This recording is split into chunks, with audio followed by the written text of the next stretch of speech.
Tonight on The Overtime, we discuss the storybook ending to Eastern Washington, Northern Arizona University football game that happened this last Saturday and where it ranks on the all-time list of Jack's football games.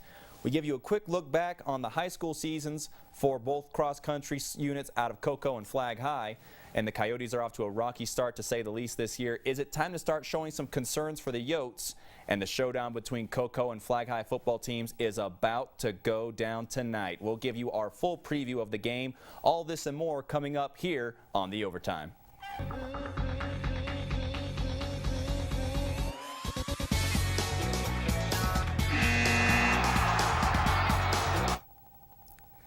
Welcome to The Overtime, Northern Arizona University's only sports show. I'm your host, the handsome man, David Ahumada, and a very spooky Halloween to all of you tuning in. Thanks for joining us.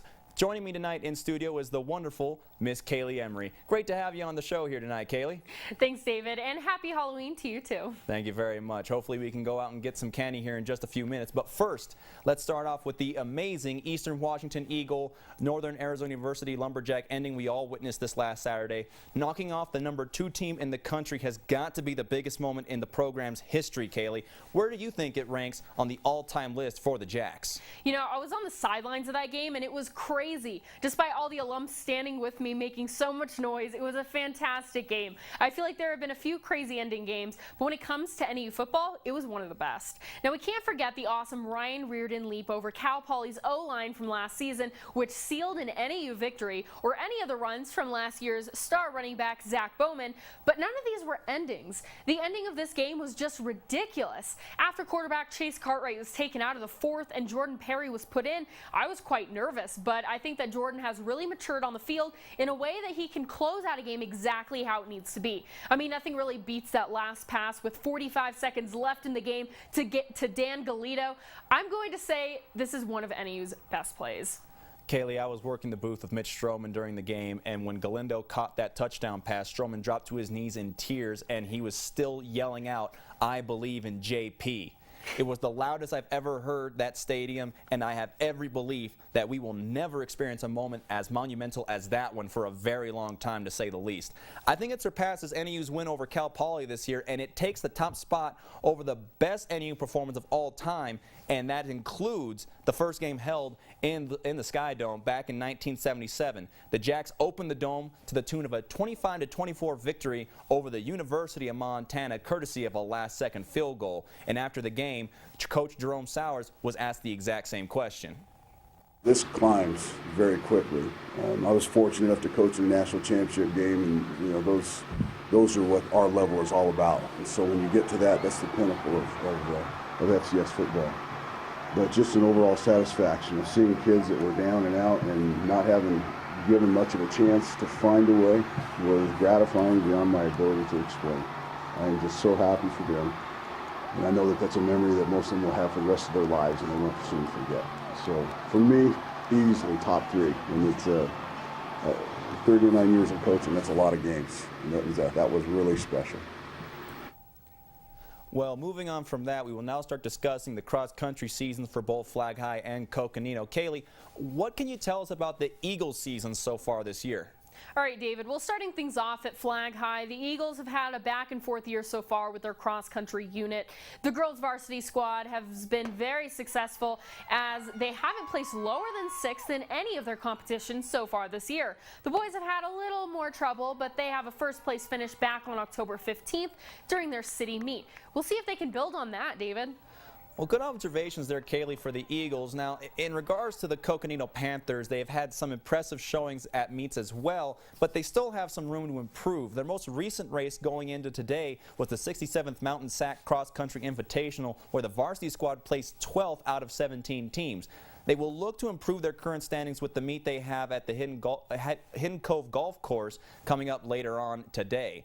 Well, Kaleigh, the Coyotes have not been doing well since the puck dropped to open this season for the team, and it's not been a good year for the Yotes fans, to say the least. What is the biggest issue right now for the team in Phoenix? To say the least, I could not agree more. I would put it mediocre compared to okay. Last year they were 37, 30, and 15. So far into this season, they are ranked 7th in the Pacific Division and are 3, 4, and 1. So not that great. Some of their key players like Keith Yandel have been leading the Yotes with 8 points. Mikkel Bodker with 5 goals for the season, putting up 6 points for the Coyotes. They've been doing all right despite these few players. Other guys on the team like Oliver Ekman-Larsson, Martin Erat, and Rob Klickhammer have only put up 2 goals each so far. So, I mean, it's early into the season with a lot of ice to be skated on, but I think that the Coyotes need to step their game up and show a bit more effort on the ice and not let those silly goals get by them. So with that being said, I think the Coyotes are looking at another okay season if they continue to play that they are, especially with some tricky matchups coming up. Well, I think you've got to look at the goalie position for the Coyotes right now for an explanation to their struggles. In the old Bobby Bowden adage, if they don't score, we win. Mike Smith has had a difficult time, to say the least, in between the pipes for the Coyotes this season. His goals against average is nearing 4 on the year, and his save percentage is resting at just 86%, which is 5 points below his career average. If the Yotes want to get back to their winning ways, they need Mike Smith to get back in his original form. I could not agree more, and I actually hope that the Coyotes kind of step their game up a little bit for this season. They definitely will need to with a very difficult conference. Now, Kaleigh, we have the Flagstaff High versus Coconino football game about ready to kick off in just under an hour here. So what do you think is going to be taking home the win in this edition of the Peaks de Resistance? Taking home the victory? Well, that's a tough one, but what I will say is that this is a game that nobody should miss. I mean, it's only twice a year you can see Flag and Coco battle it out on the field, especially in the Sky Dome.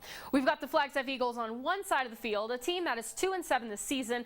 They have dealt with some struggles, but somehow they sometimes find a way to get that win. And then the Coconino Panthers, they're on the other side, a team that has the same exact record as the Eagles. So if you think about it, someone has to win the game. Whether it will be Flagstaff or Coconino is the answer that we'll have to find out tonight. I'm hoping that it's actually going to be a great game. Well, the battle for Flagstaff is always a great night for the city, and the two schools will be looking for some bragging rights with this win this year. And I admit, I gave both of these teams an incomplete grade earlier in the year for our midseason report cards, but clearly whoever will win this one will be taking home the A+ if they come away with the win. I couldn't agree more. It should be interesting to see who takes home the win to end their football season.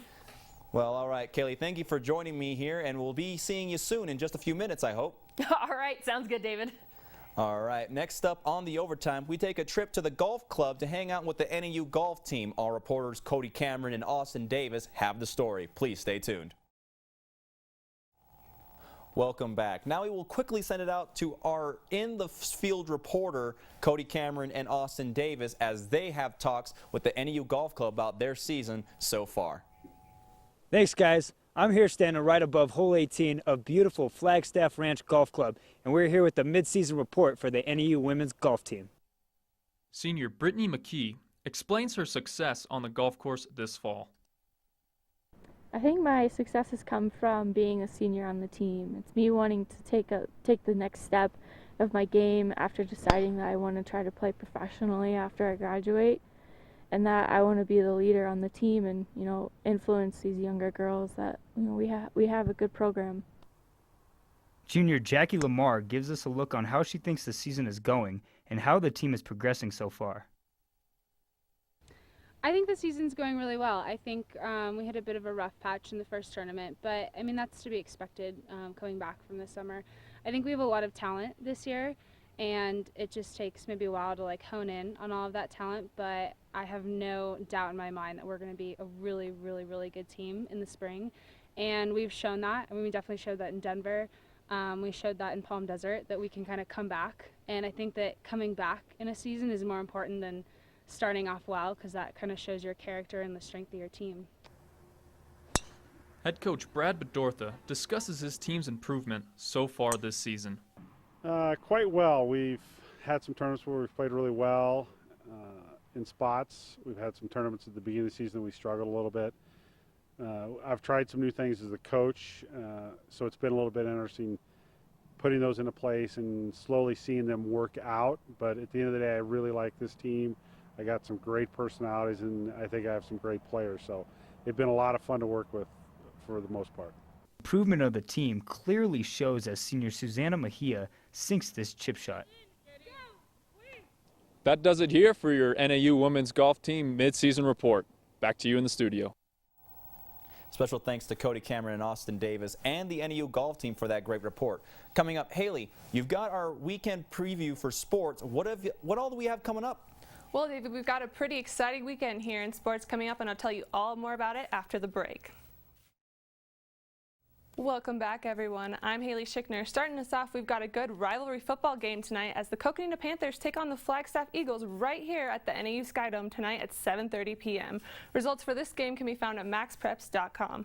Taking it over to the soccer field, the NAU women's soccer team will play their last regular season game tonight at 7 p.m. against Southern Utah right here at Lumberjack Stadium. The Lady Jacks are 4-2-3 in the Big Sky Conference and hope to take home that W. Results can be found at nauathletics.com. Tomorrow morning, the NAU cross-country team travels to the Big Sky Championships held at the University of North Dakota. The NAU women's race starts at 9 a.m. followed by the men. The men are looking for their 8th consecutive championship title. Results and live stats can be found at nauathletics.com. Moving over to the football field, the NAU football team is on the road this weekend at Weber State after a thrilling win over Eastern Washington last weekend. Kickoff for this game is at noon. Results as well as live stats can be found at nauathletics.com. Taking it to the volleyball court, the NAU women's volleyball team is at home tomorrow night against Weber State at 7 p.m. The Lady Jacks have a 7-3 conference record and hope to shut out the 2-8 Wildcats. This game can be watched live at NAU TV, and results as well as live stats can be found at nauathletics.com. That's all we have here for this weekend's sports, so make sure you go out and support your local teams. David, back to you.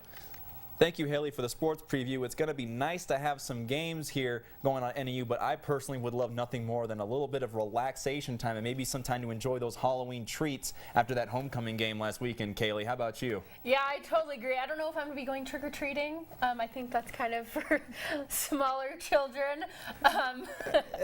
There's a place for us. How about you, though, Haley? Where are you going? Oh yeah, I'm really excited to see the Lady Jacks soccer team. I know they're going to go far and they're looking for that win. And they definitely will need that to go ahead and take care of their business because they need the highest placement they can get going into those playoffs coming up here in a little bit more. But again, they're going to have I believe they're having a costume contest down there for the Halloween game tonight, so that'll also be pretty interesting before the kickoff there at the Lumberjack Stadium. So again, folks, thank you very much for tuning here at the OT. For Kaleigh Emery and Haley Schikner, I'm David Ahumada. Say thank you and tune in next week.